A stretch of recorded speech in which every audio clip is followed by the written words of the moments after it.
There's no like, I am kissing you because sex, right? It's like, no, I'm kissing you because of connection, because of compassion and intimacy. Because I like kissing. Yeah. Kiss to Right? kiss, not Yeah. kiss as a precursor to sex.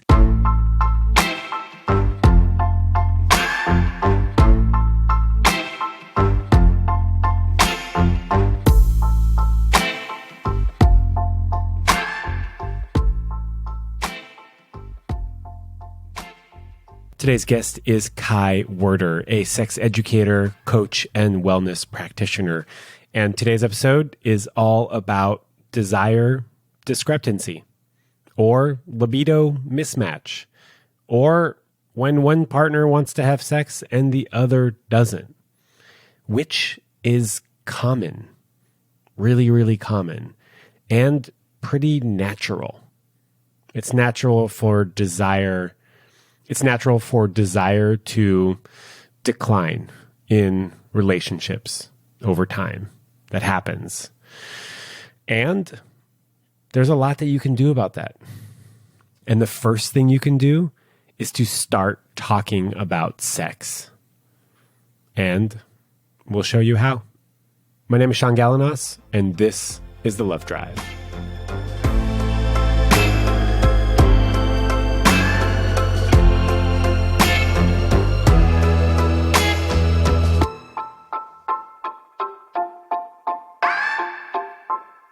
I'm ready when you are.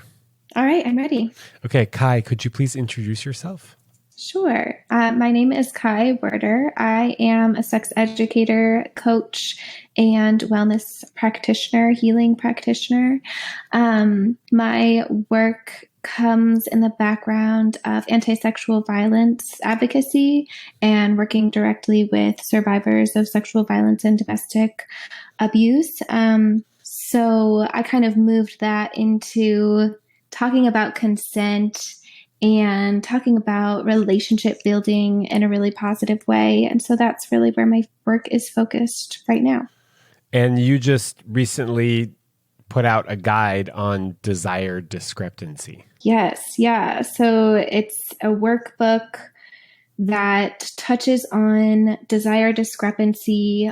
You know, other language for that might be mismatched libidos, mismatched desire.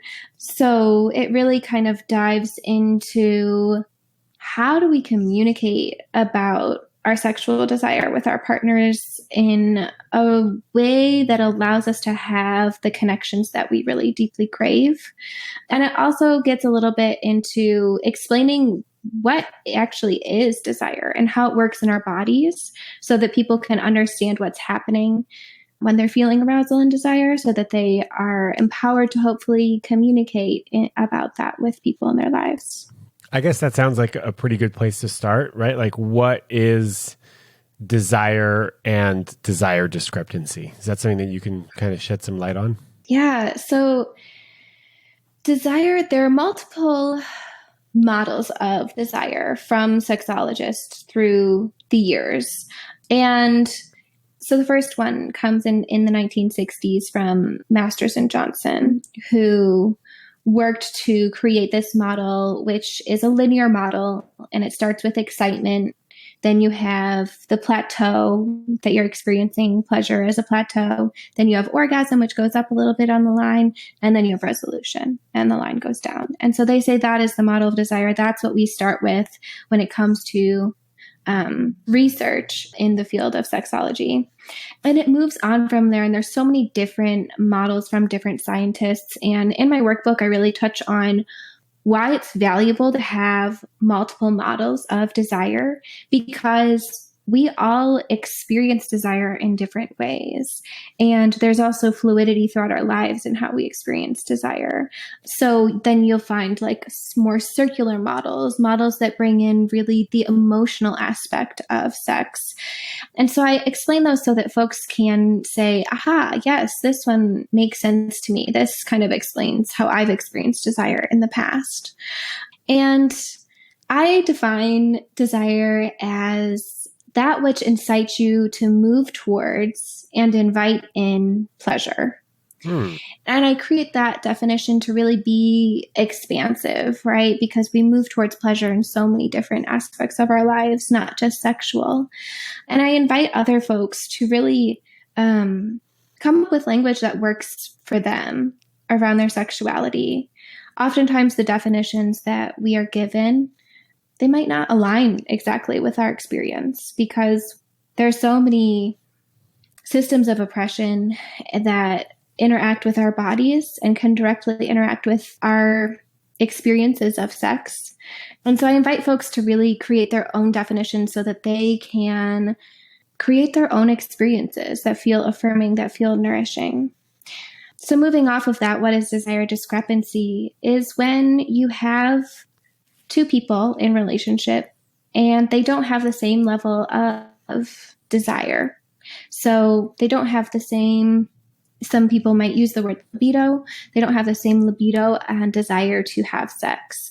So one person might feel like their ideal sexual relationship could be, having sex 3 times a week, whereas their partner might feel like they want to have sex once every 2 weeks or once a month. It's when there's a disconnect in desire. And how do we communicate around that?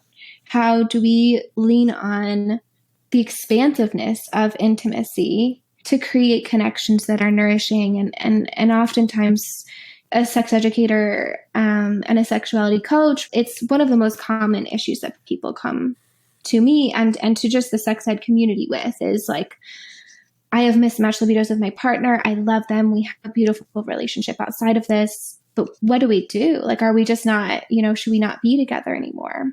And so this workbook is really about hopefully not even just educating people, but there's a lot of interactive ways to participate in the workbook, a lot of questions and worksheets and exercises that then hopefully can allow people to kind of integrate that into their relationships. Can you repeat your definition of desire? I really liked it and I want to hear it again. Yeah, so I define desire as that which incites you to move towards and invite in pleasure. Yeah, I love that.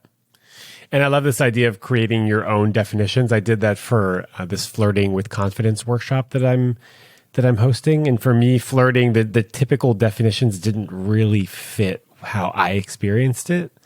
So for me, it was more playfully connecting with the world, right? Engaging with people in a playful way. That was my definition of flirting, where the traditional ones had, seduction and sort of things that didn't fit. So I like this idea of making your definitions, coming up with your definitions that better explain your experience. Mm-hmm. And I think that's really powerful when we're talking about desire and libido in relationships, because what you mean by desire might not be what I mean by desire. Mm-hmm. What you mean by libido might not mean what I mean by libido. And so I love this idea of getting curious about, like, when you say this, what do you mean by that?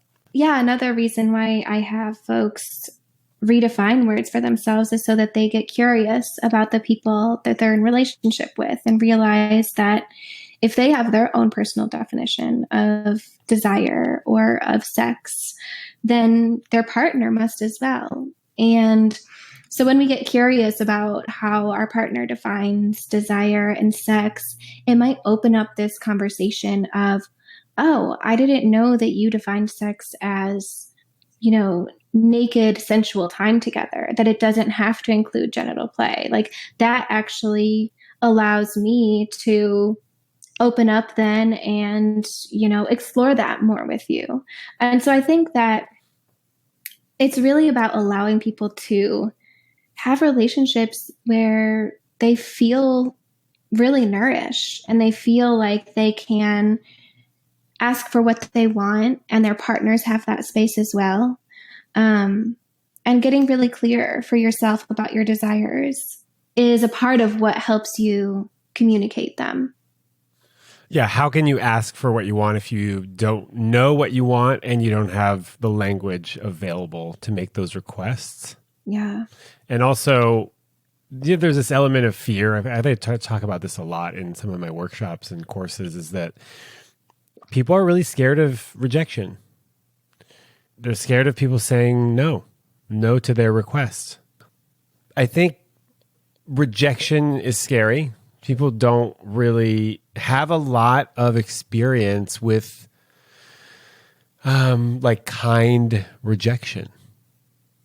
You know, we don't, it's not modeled for us. Mm-hmm. There's definitely that element of fear of, what if I tell my partner what I really want and they don't want that? Is definitely an element of moving through desire discrepancy. And so it is about learning how to communicate with compassion and create space for no. And I always tell people, you know, there's this tip that I heard from a therapist to talk with your partners about how you want to argue, right? And to have that kind of plan of how you want to move through arguments or conflict or hard conversations. And I think that can also be applied to sex. How do we want to talk about sex in our relationship? What is helpful for you when you hear a no or when you say a no? There are a lot of people who also have a complicated relationship with saying no. A lot of folks who have experienced sexual violence and not had their no's respected, it can be very difficult to say, I actually don't want to have sex right now, or I actually don't want to try that new position or that new kink with you. That's not of interest to me. And so it's really about getting comfortable with being able to say and receive no, and having that vulnerable conversation with the people that you're in partnership with about, how do we talk about sex? When does it feel good to talk about sex? And I always recommend to folks to have these conversations not right before you're having sex, and not even after you've had sex, but out of the context of your sexual relationship. So try talking about it over breakfast at the kitchen table. Try talking about it when you go out to the park for a picnic. Try talking about it when you're on a walk together. That kind of can reduce the pressure, and it can make it feel less urgent, right? Because it's not like, oh, we're talking about this and then it has to happen right now because, we've started taking our clothes off and we're feeling aroused. When you remove that context, it can be a little bit easier to really dive in vulnerably. And so that's a tip around kind of conversations around sex, and hopefully that can be helpful for folks who maybe feel that fear of, how do I receive a no? How do I give a no when it's not something that I want? To kind of remove that urgency can be helpful sometimes. Yeah, I think that's a great tip. And also, the less the less you talk about sex, the harder it's gonna be to do it. Right? This was me trying to say, the more you do it, the better you are at it, in a different way, because I often repeat myself on this podcast, and that's normal. But if you're not used to talking about sex, it's going to feel really awkward. Mm-hmm. If you're not used to playing tennis, if you've never played tennis before, it's going to be awkward. You're not going to be very good or skilled at it, and that's normal. And it's sort of like when, also, I'm just keep going with the analogies. The longer you don't go to the gym, the harder it is to do it, right? Like to just like motivate yourself to go to the gym, if that's something that you enjoy doing. Talking about sex is the same way. The longer you go without talking about it, it's really hard to like have that first conversation. Yeah. And that's what I find most with people who are experiencing desire discrepancy, is like they're in kind of long-term relationships and it's been going on for a very long time. And it's just kind of become this untouched part of their relationship. So yeah, the more you just kind of like check in, like how are you feeling about the sex we had last week? What felt good to you? What was maybe something that you don't want to do again? Those kinds of questions, just having them regularly is helpful. And it's also helpful because our desires change throughout our lifetime. What you loved sexually 5 years ago is most likely not what you love now, right? There might be new things. There might be something you used to really like that you don't do anymore. And And so there are constant fluctuations in what we crave. There are also constant fluctuations in our libido. So many things impact our libido, from the weather to how much sleep you're getting, to how much hydration, to the status of your relationship, to the socio-political surroundings and happenings in our world, right? So when we think about sex in that holistic way, it also allows us to have more compassion about like, oh, that makes sense why I haven't really been feeling in the mood lately. And how can I let my partner know about that? How can I have that compassionate conversation? Yeah, I mean, you just touched on a lot of really important points. One of them is that desire is going to change over time, and so it's normal and natural for that to happen in long-term relationships and in your own personal life. Mm-hmm. So there's just because there's a desire discrepancy doesn't mean that there's a problem. Yeah. I kind of always thought that there was. Actually, I was of the belief that if there was, if there was a problem with your sex life, it meant there was a problem with your relationship. And the more I, do this work and do this research, I realized that that's actually not the case at all.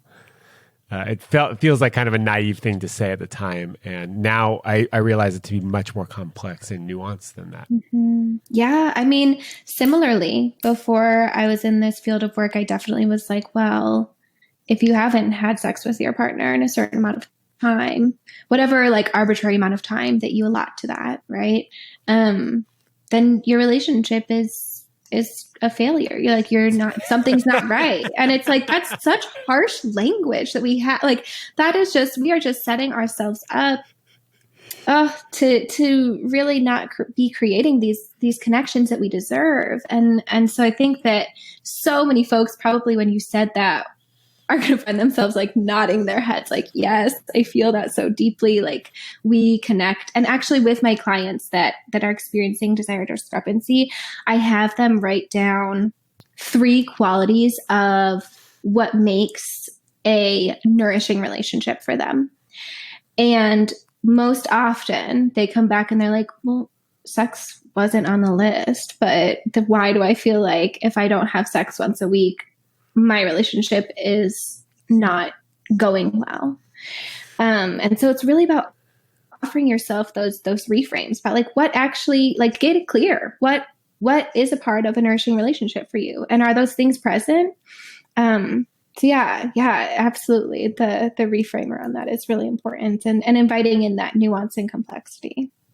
I'm guessing that some, if not most, of the people that you asked those questions, an emotional connection was probably on that list. Yeah, absolutely. Emotional connection, quality time spent, all of these components to relationships. And it depends on how you like to receive and express love, about what might be on your list. But I have not ever had a client come back and say the amount of sex that I was having is on that list. Maybe sexual connection is a component, or like erotic intimacy.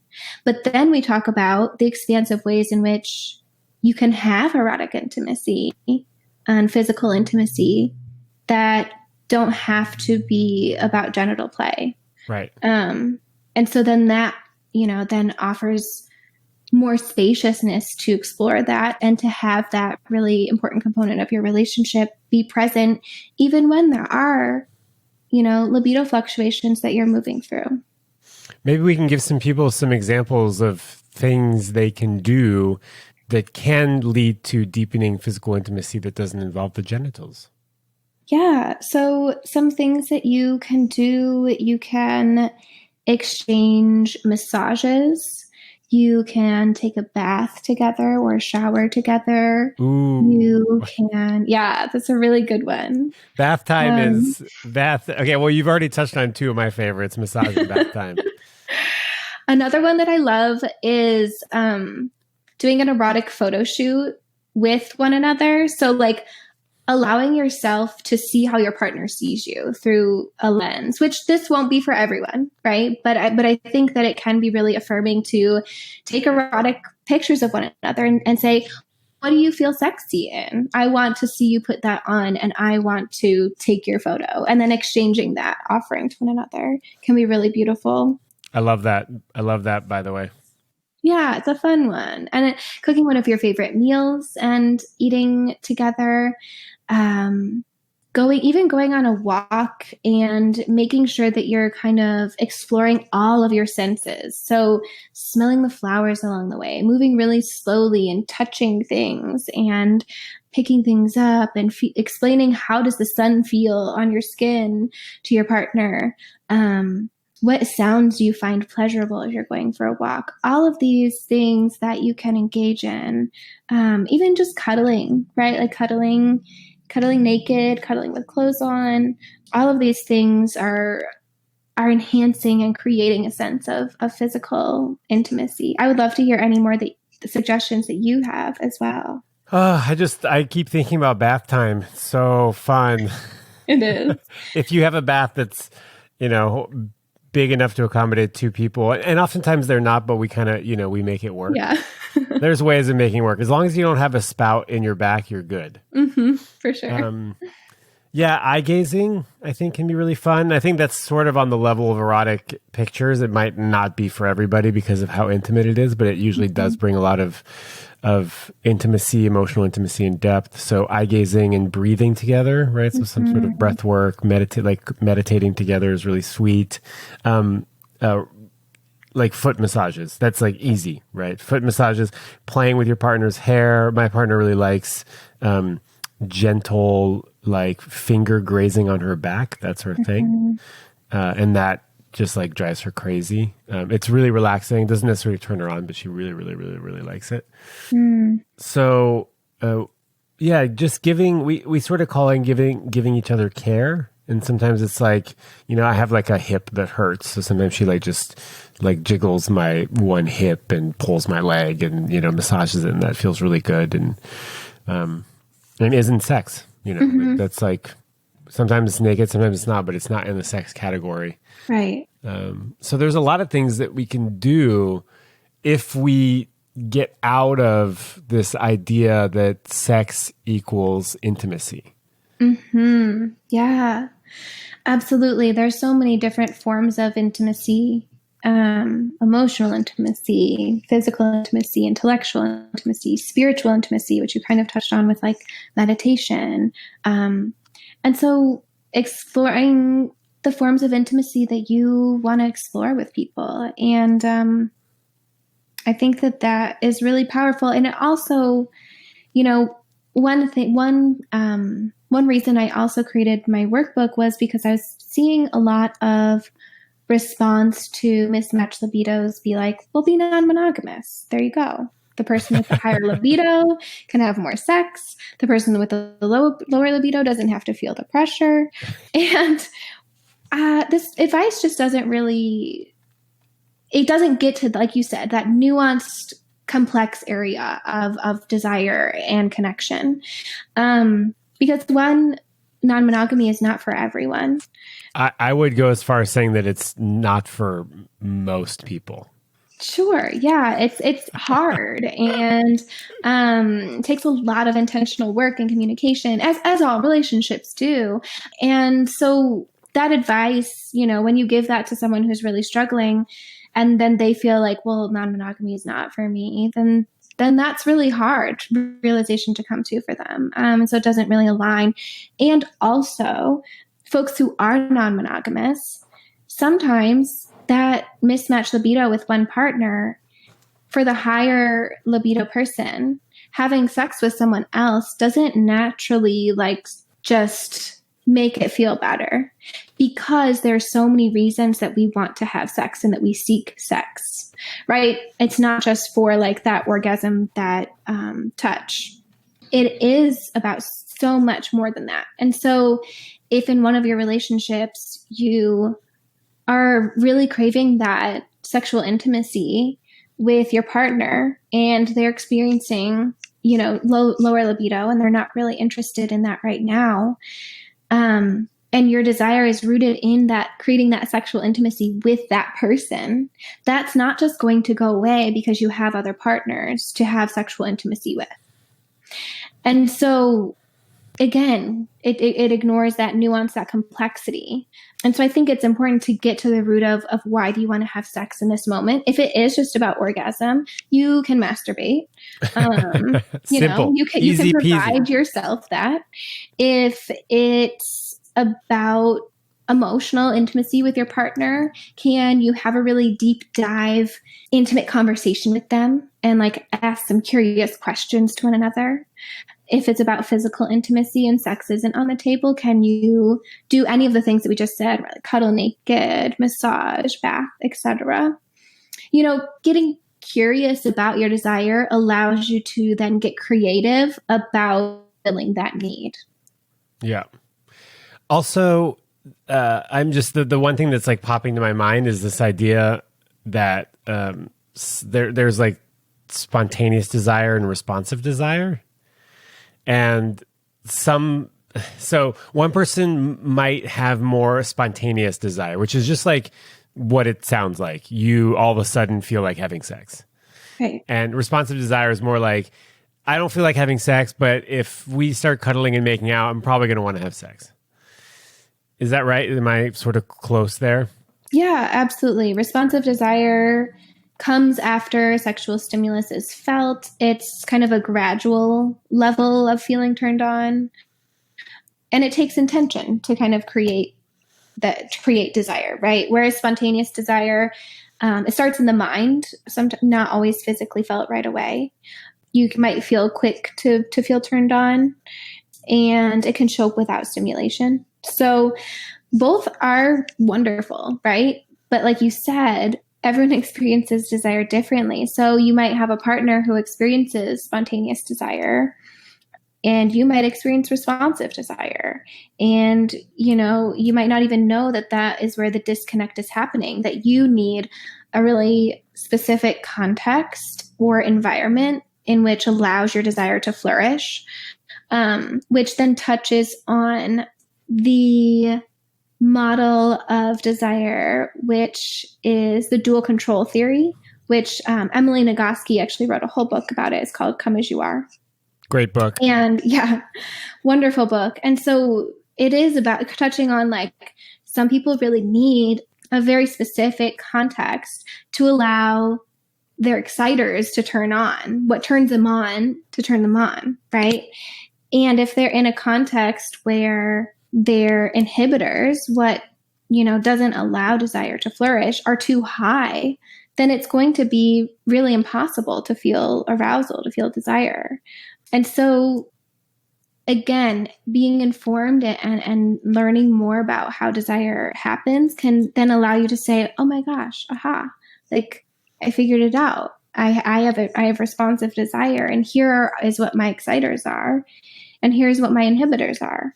And when I feel like, that house is dirty, or I've had a really stressful day at work, or, we don't have enough time because someone else might be coming home in 15 minutes, right.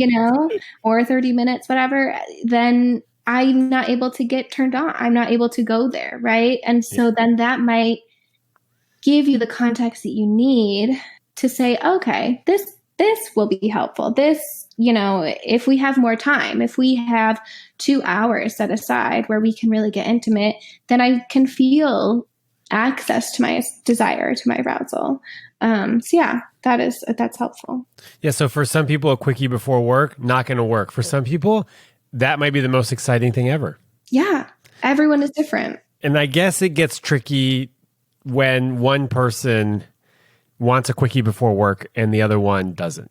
Mm-hmm. Right. So like so we've been talking a lot about sort of theory, and people can kind of figure out a little bit about how to get through this. But what if you want to have sex and your partner doesn't? Like how do we deal with that? And how do we deal with it when it's like an ongoing issue?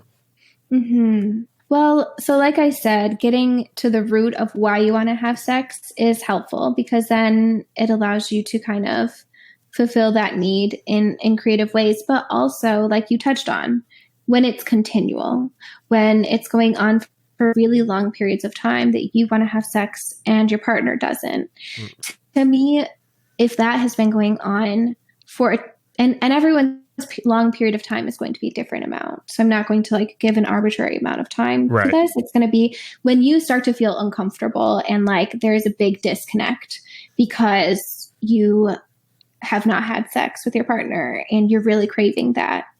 Oftentimes, when I speak to the lower libido partner, they express this desire to be turned on. This, I want to want sex, but it's just not there.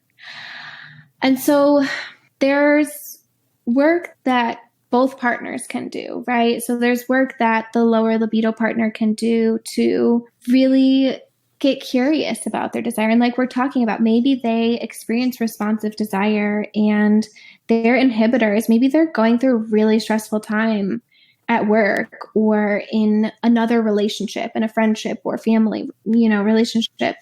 And their inhibitors have been up for months, without them even realizing that that's what's going on, that's kind of what is closing the door to sexual intimacy with their partner.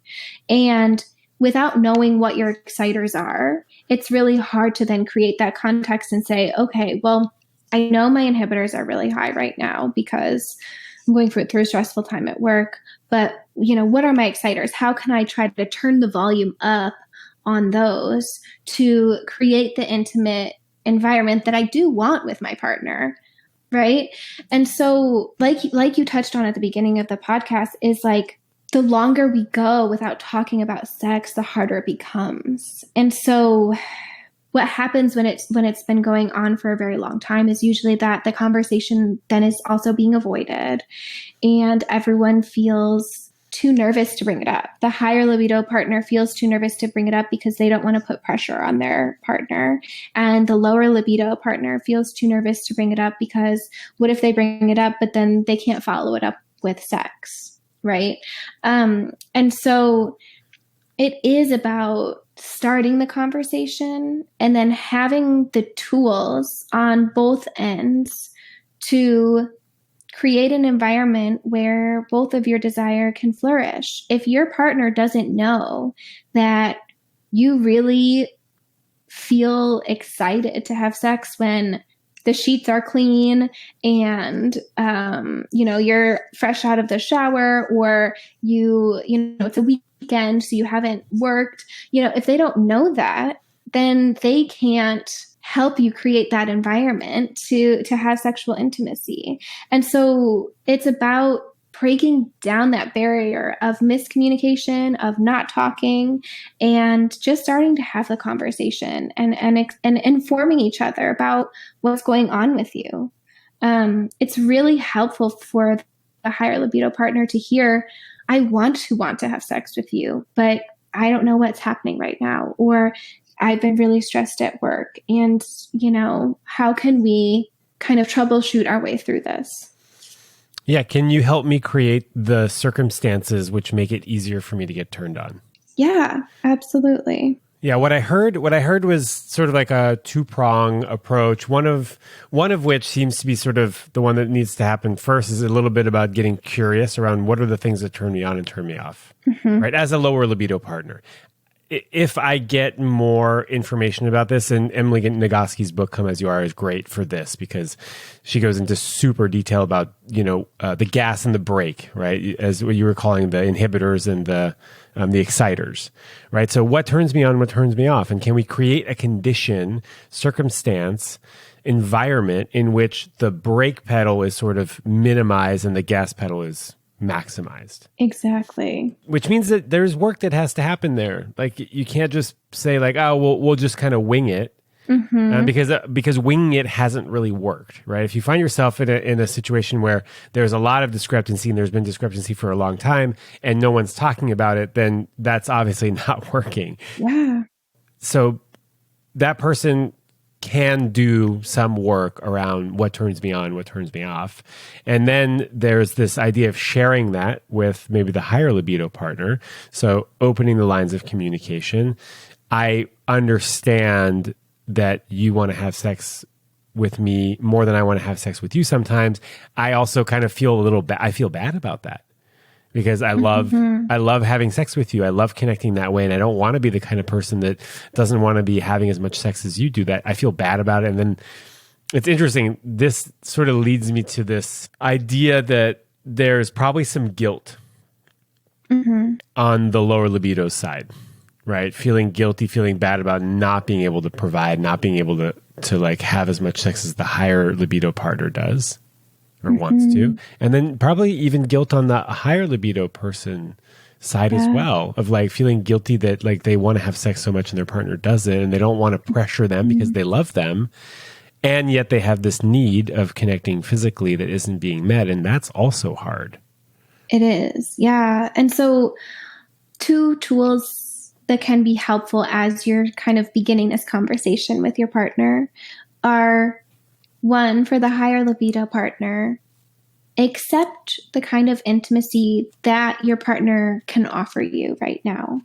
And for the lower libido partner, get clear. What kind of intimacy can you offer your partner? Because oftentimes, like you said, when this is going on for a very long time and it's not being talked about, other forms of intimacy also seem to not be present as well.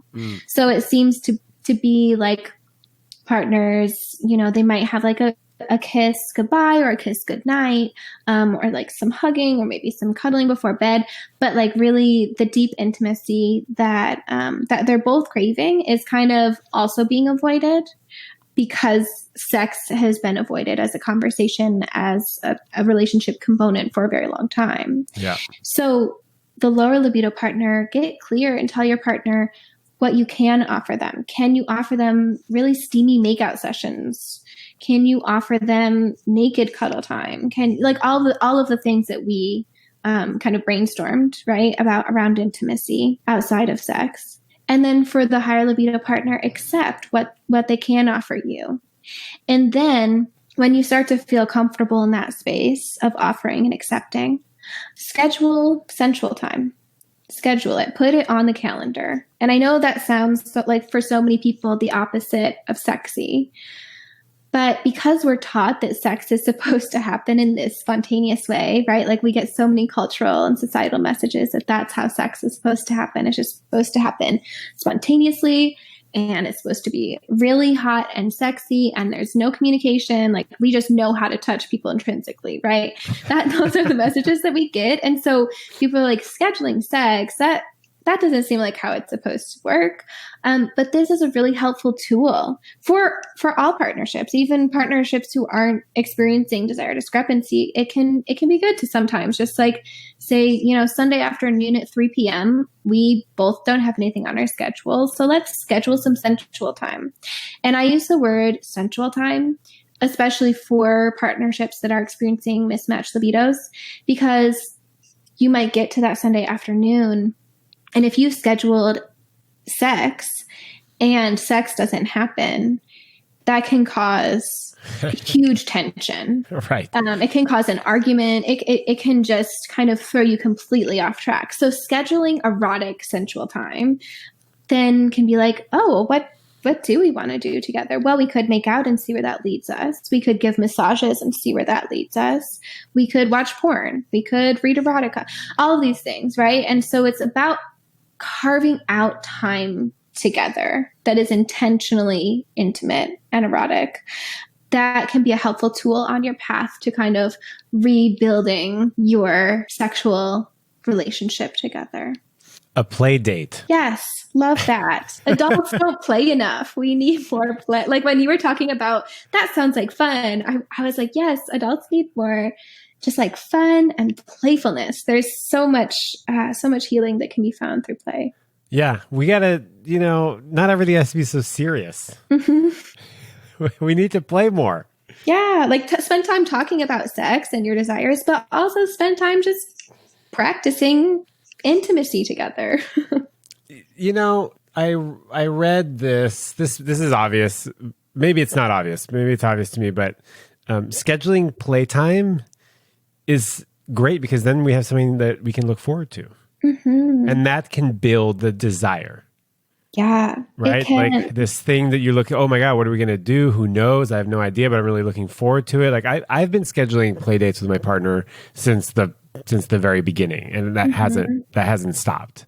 Yeah. And you're like, oh, what am I going to wear? Like what am I feeling excited about? What are they feeling excited about? Do I And want to trim my pubes? Who yeah, knows? like it allows you time to prepare, which can be great for folks on so many levels. The level of preparedness for people who have anxiety, it can help you feel prepared. For people who've experienced sexual trauma, it can help you feel like, okay, I know that I'm scheduling at this time. Like I'm feeling excited about it. So I love that. And kind of what you're touching on, this like build of excitement, brings me to this other thought around foreplay all day, which is setting aside a day every once in a while where you don't talk about groceries or a to-do list or who's picking up the kids or taking the garbage out or walking the dog.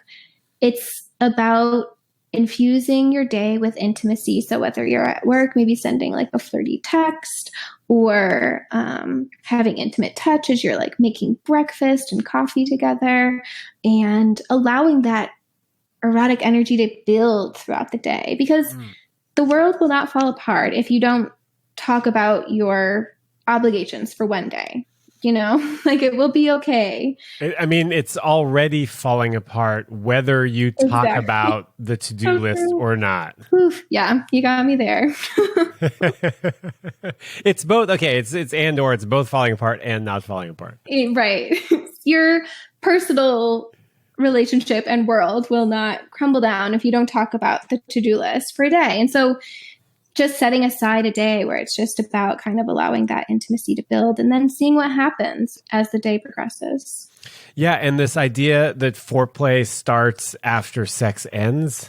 Right? The foreplay for the next time starts after the last sexual encounter. Which is basically like just keep flirting and building that kind of love, erotic, sensual, playful energy with the person that you're in relationship with, whatever the stages of the relationship. It doesn't have to be just for committed partnership. Yeah. So it's not just like, oh, they're turning it on right now because they want to have sex. No, they're consistently turning it on because they want to live in that kind of world. Right? Yeah. They want to build that kind of environment on an ongoing basis. Yes. I love that so much. Yeah, I think that to me is one of the ways of building the kind of environment that invites more play, more sex, is to always be sort of turning it on without expectation that it's going to lead to anything. Yes. You commit yourself to the process of loving this other person or building intimacy with this other person, and you detach from the outcome of what's going to come of this. Like, there's no, like, I am kissing you because sex, right? It's like, no, I'm kissing you because of connection, because of compassion and intimacy. And I love that. I think that that's a really wonderful way to frame it. Because I like kissing. Yeah. Kiss to kiss, not kiss as a precursor to sex. And this is where it gets a little tricky and nuanced, because as a higher libido partner, if you talk about this stuff, you'll know what the conditions are that might make the lower libido partner, might turn them on and, entice them to have sex. So I want to recognize that it's both good to know what your lower libido partner needs in order to feel safe and excited to have sex, and to not just use that stuff whenever it is convenient for you, but to sort of always be mindful of what are the things that make my partner feel safe. I love that so much, because oftentimes the context which allows for desire to happen is also a context in which people just simply feel safe. It's not always about arousal and desire. It's like, well, I should want my partner to, well, I don't like the word should. But could. Yeah, like it's wonderful when my partner is not stressed out. Ooh. That's a wonderful thing for them. It's a wonderful thing for our relationship. And so, if I have the capacity, can I do the dishes right now, because I know that that would actually mean so much to them when they came home from work later on. Might not mean that much to you. Like, you might not care about, dishes in the sink, but you might know now that like that is a big thing for them, that if they see that when they get home, it's a big stressor. So if you have the capacity, can you both be extending the environment that allows for a more compassionate and nourishing relationship, to self and to your partners? Dishes in the sink, that I've actually heard of that as an act of foreplay. I mean, removing them, not turning dirty dishes into clean dishes, is an act. It can be an act of foreplay for some people. Yeah. Oh, look, they're taking care of a thing that I don't really like to do or that stresses me out, and so I have this thing where I have a hard time like getting in the mood if the kitchen is a mess. Right. So if we're having like dinner and sex, and that's something I'll talk about after, if the kitchen is a mess, I really kind of want to just deal with that first. And then I have like more space to like relax, and I don't have to really worry about it. And that's just maybe like my, clean, I have like cleanliness tendencies. So I know that to be true for me, and my partner doesn't have to go do them. We can do them together. I can do them on my own. It doesn't matter as long as it gets done. And then there's also this idea of like, if we're talking about like stressors, right? Or environments that are conducive to sex, for me, having sex after eating is just never that great.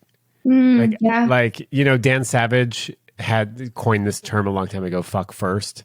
And if you're going to have like dinner and sex, like have the sex first and the dinner after. And that really works for me. Yeah, I agree with that as well. Like after like my stomach is full and I'm just like now I just want to like lay down and snuggle maybe, like I'm not really in the mood.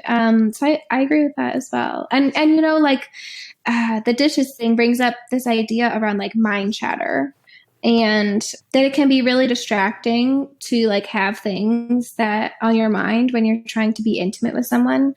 And so the dishes thing touches on this like larger idea of just like what creates like mind chatter for you, what is distracting thought for you, that can kind of pull you away from really being present with like intimacy, and being able to remove those kind of things that create mind chatter in the moment. And also learning to let shit go. Yeah. Right. Like for me, is it really important that the kitchen is clean before we have sex? Probably not, actually. Like it's maybe feeding into my neurosis or whatever a little bit. And I think maybe sometimes I can actually practice letting go and just saying like, oh, I wonder what would happen if we played and the kitchen was a mess. Yeah.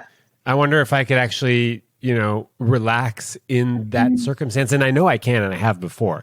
Right. But I get to play more like a meditative role, right? Like I let go of this idea that the kitchen needs to be clean in order for me to relax. I think that maybe is like more of an advanced level for people who are experiencing mismatched libidos. Like maybe that's like step 6 on the journey. Right.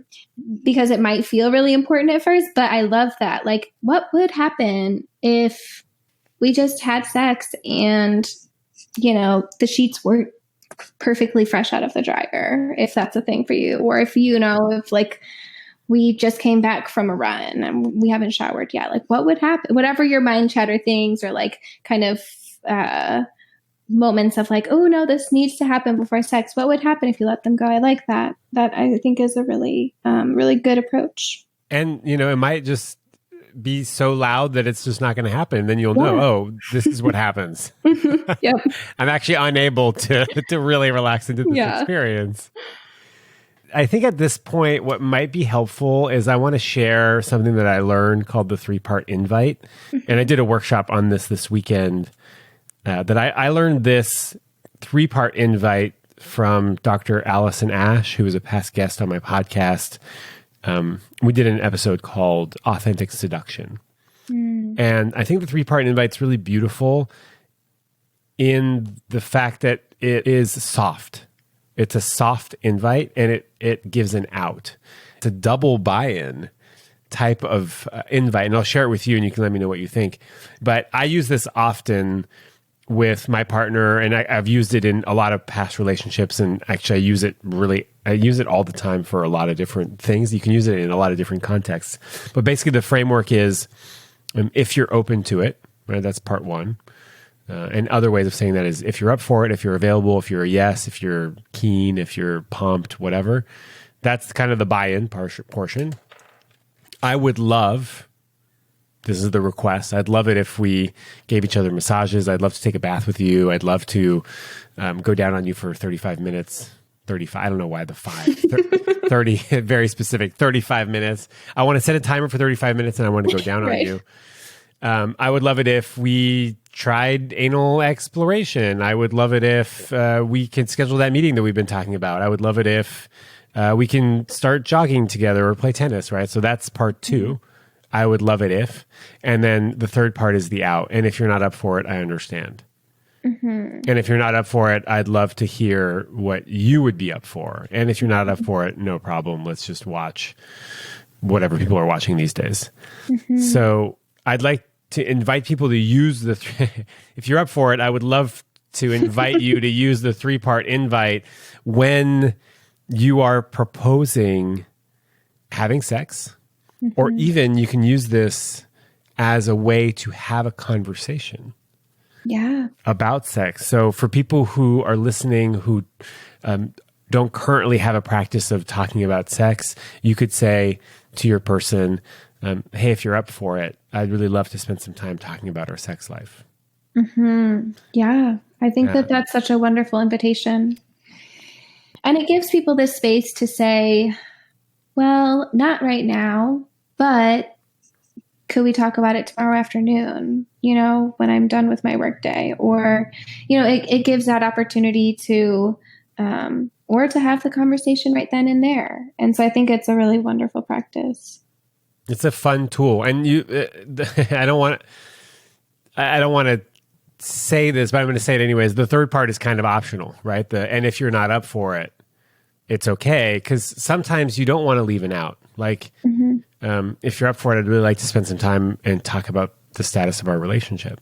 Mm-hmm. Sometimes leaving the out is okay.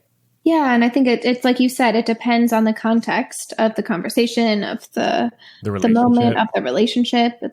Like we said, it goes back to the nuance and complexity of, maybe it's really important to have that end last part in, or maybe you feel like, no, like this person, they know if it's not the time that they can let me know. Sure. Yeah. Yeah. Some people don't have a hard time saying no. Mm-hmm. And if you're with one of those people and you know that, then the third part isn't as crucial. But a lot of people do have a hard time saying no. Mm-hmm. And so putting the out there sort of like really takes the stakes out of the whole thing. Yeah. Oh, they've said if I'm not up for it, it's okay. Like if I'm not up for anal sex, it's okay. Then you can just say like, yeah, actually, I'm not really comfortable with that quite yet. Although it's something I might want to explore with you in the future. Yeah, absolutely. And I think just continually letting people know that you can receive their no, especially if it's someone that has a hard time with a relationship with that word, is really affirmative. Just being like, it's okay. I can receive your no. And I'm not going to be upset. It's not going to cause a tension, right? I think that's often where this fear of saying no comes from, is that fear of like tension or making someone upset or hurt. Disappointing them. Yeah. Letting someone know, like, I can receive it. Like, I've got this. That can be really affirmative. This is obviously a conversation that we could have for hours and hours. Are we missing any obvious piece here that that we might want to leave our listeners with? I don't think so. I feel like we touched on so much that I feel like it should hopefully be a nourishing conversation for people to listen to. Well, perfect. And if they want more, then they can get your workbook. Yeah, absolutely. Because the workbook has a ton of journal prompts. It has a description of many models of sexual desire. It has definitions of libido, desire, sex drive, things that impact your libido, some of the stuff we didn't touch on.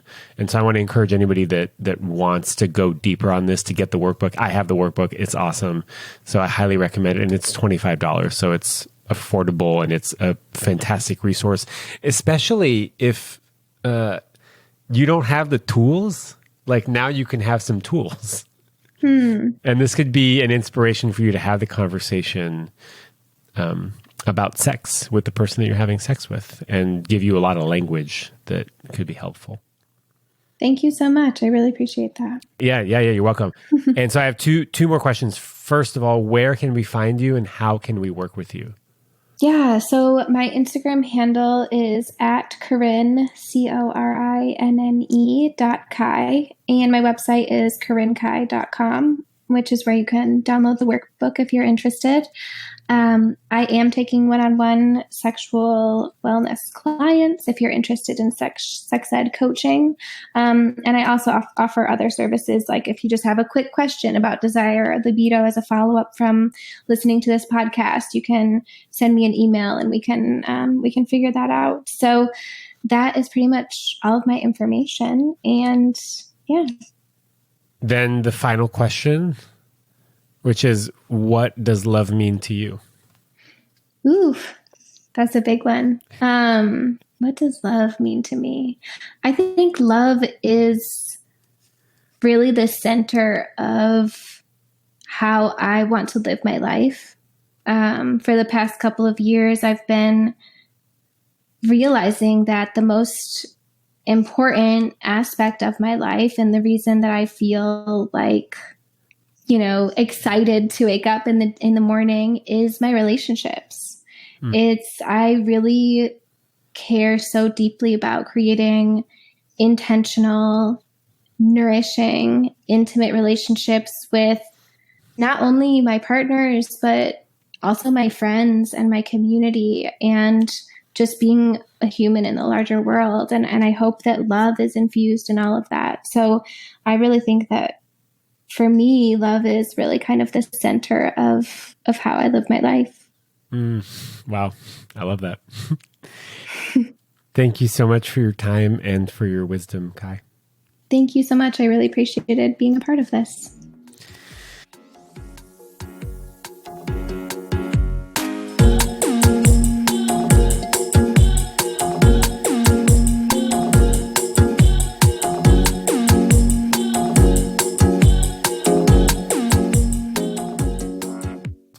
Thank you for spending this time with Kai and me learning about desire discrepancy.